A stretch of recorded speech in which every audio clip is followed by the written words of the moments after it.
anger with final betrayal. It happened, Harry and a few Meghan weeks forced ago. Royal to apologize is Earlier this a month great shame. here at The saying goes, to live is to fight, and indeed, each of us faces battles, whether against merely slanderous remarks or, in our case, the ongoing struggle against Harry, the disgraced former royal prince, a symbol of betrayal and deception. Allowing him to persist unchecked poses a real threat to the reputation of the British people, who are inherently better than the false narrative he peddles. Yet, despite his own transgressions, he hypocritically lectures on the importance of nurturing the tourism industry, urging others to safeguard its heart. The irony is palpable, isn't it? Have any of you, dear viewers, ever attended one of the Duke's life lessons in hypocrisy? I'm curious about the depth of his courage and character. Speaking from the comfort of his Montecito villa via video call, the Duke had the audacity to call for action to preserve the essence of the tourism industry, emphasizing the crucial role of local communities. But does he truly embody these ideals, or is he merely grasping at the remnants of his fleeting fame? Rumors swirl regarding his future involvement with Travelist, the nonprofit initiative he once championed, casting doubt on his sincerity. Perhaps this video serves as a desperate attempt to quell speculation about his personal life, revealing a man clinging desperately to his celebrity status. It's a pitiful sight, really. One can't help but feel sorry for him, but at the same time, one can't ignore the hollowness of his words. Now, let's dissect Harry's statement. Does it hold any weight, or has his credibility dwindled beyond repair? Frankly, if these words had come from anyone else's lips, they would hold infinitely more significance. Sorry, Harry, but it's time to seek counsel from your therapist. Your delusions have clouded your judgment. The real pollutants are not the general public, but rather your incessant globe-trotting in jets and planes, leaving behind a trail of carbon footprints. At what point did this boy leave the planet? The travel industry or communities involved with it have nothing whatsoever to do with him. Why the surprise video? Incoherent, indignant eco-bibble-babble from the Duke of Keep Me on the front page, who spends his time flying around the skies in unsustainable and unnecessary private jets. Sad.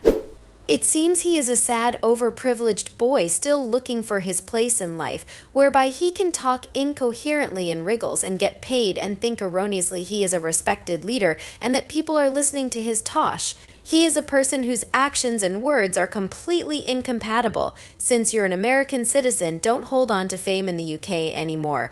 Grasp all, lose all, lose all. The funny thing is, he spouted a load of word salad with many wondering what the heck he was talking about. Quote, "Travel and tourism rely on destinations, held together by communities, without which we have nowhere to travel to."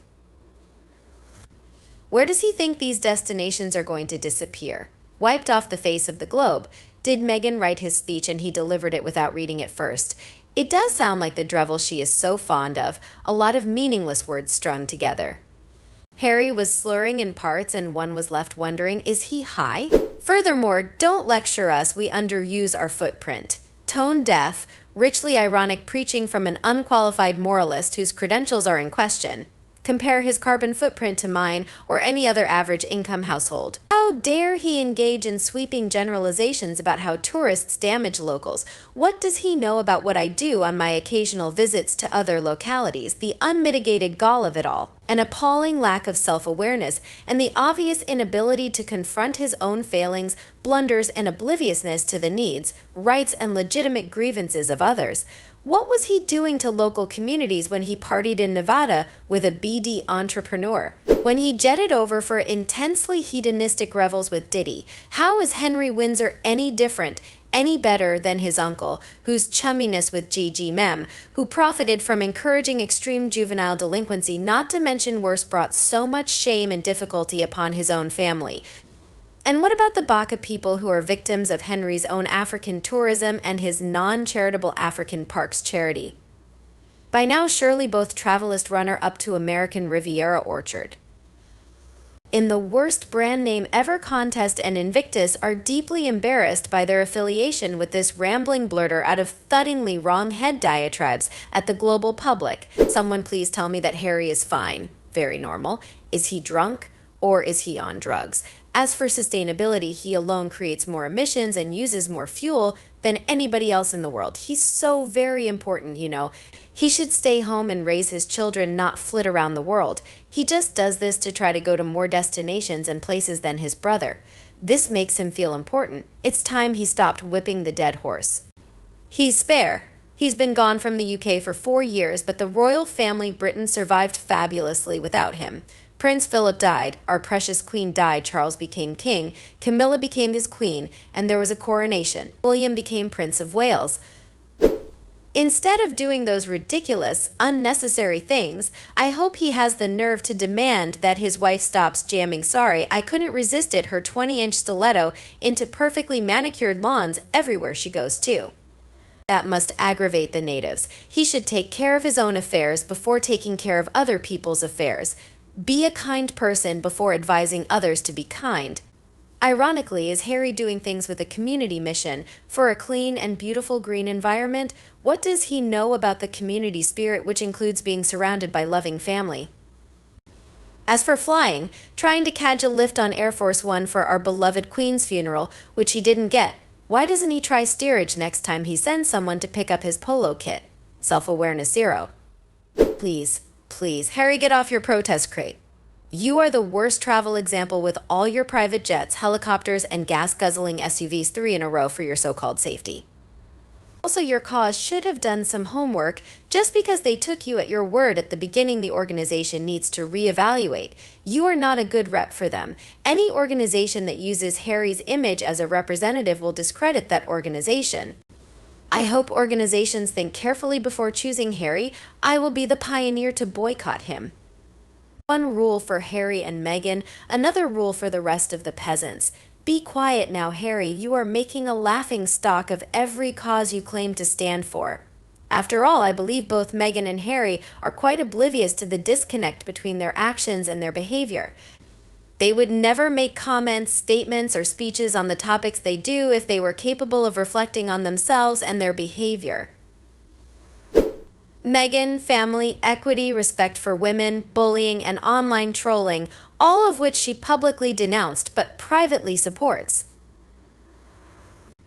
Then Harry espouses family, cares for the planet, cares for the safety and development of children and their communities in Africa, protecting nature and the environment, but turns a blind eye to all he himself does and the harm it causes.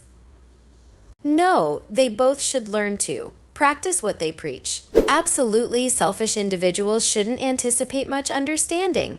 Harry only seems to acknowledge such concerns when they pertain to ensuring his family's safety, conveniently brushing off his own imperfections by emphasizing the importance of balancing our negative impacts. But let's be real, these remarks betray a glaring lack of self-awareness. He resides in a lavish mansion, unnecessarily burning through fuel, all while his frequent jaunts on private jets remain unchecked. It's all about convenience for him, isn't it? And does he truly believe he's the only one concerned about his family's safety? It's laughable, really. In his misguided attempt to appear intelligent, he's only revealing his own foolishness. What a charade. Now, I urge you all to weigh in. Does Harry's rhetoric actually enlighten you or deepen your understanding? Let's collectively dismantle his facade of influencing public perception. It's time to put an end to his disingenuous crusade of teaching others about environmental protection and tourism development. Frankly, he lacks the expertise and qualifications to do so. Instead of wasting our time inciting anger, he ought to use it to reflect on his own transgressions. Feel free to share your thoughts in the comments section below. And don't forget to like, share, and subscribe to the Royal News 365 YouTube channels, spreading the word to a wider audience. Thank you for tuning into all our videos. Until next time.